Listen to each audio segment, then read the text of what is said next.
আমেরিকার ক্যালিফোর্নিয়ার loss অ্যাঞ্জেলসে Hollywood নামক যে জায়গাটি সকলেই কম বেশি চেনে বা জানে, সেই জায়গাটি এভাবেই জ্বলে পুড়ে সব কিছুই যেন মাটির সাথে মিশে যাচ্ছে।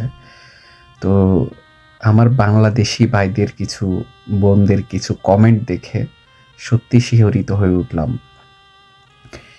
এই বিধর্মীদের কাছেই নন মুসলিম, মুসলিম বা অন্যান্য রিলিজিয়নের অনেক মানুষ কাজ করতো, অনেক মানুষ কাজ করে, যারা আজকে রাস্তায় বসে থাকবে, যাদের আর আজকে রাতে ঘুমানোর জায়গা নাই, সেই সকল মানুষগুলোর কথা চিন্তাও করেনি। অথচ তারা ধর্মের উস্কানিটা দিয়ে সবাই বলছে আলহামদুলিল্লাহ। বাহ!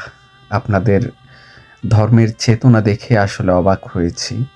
আবার দোয়া চাইতেও লজ্জা লাগে, কারণ আমি বাংলা ভাষায় কথা বলতেছি।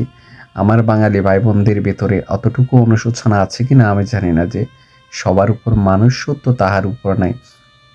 এই জ্ঞানটুকুই বা কতজন অর্জন করেছে সেটা আজও অজানা। শুধু এইটুকু বলবো, মানুষ হয়েছি আমরা, যেই সৃষ্টিকর্তা পাঠিয়েছে তিনিই হিসাব নেবেন।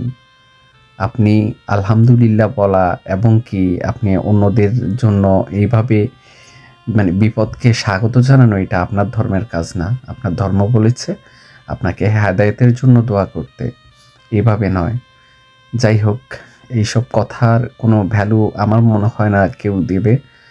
শুধু এইটুকু বলবো, যারা এতটুকু মানবতা বোঝেন যে মানুষ মানুষের জন্য, তারা মন থেকে দোয়া করবেন আল্লাহ তাআলা যেন সব কিছু নিয়ন্ত্রণে এনে আমরা যারা রয়েছি তারা যেন এখান থেকে সেফ থাকতে পারি, আমরা যেন আমাদের ফ্যামিলির মুখে হাসি ফোটাতে পারি, প্রবাস জীবনটা যেন আমরা সুন্দরভাবে শেষ করতে পারি। সকলে ভালো থাকবেন, সুস্থ থাকবেন, আমাদের জন্য দোয়া করবেন। আল্লাহ হাফেজ।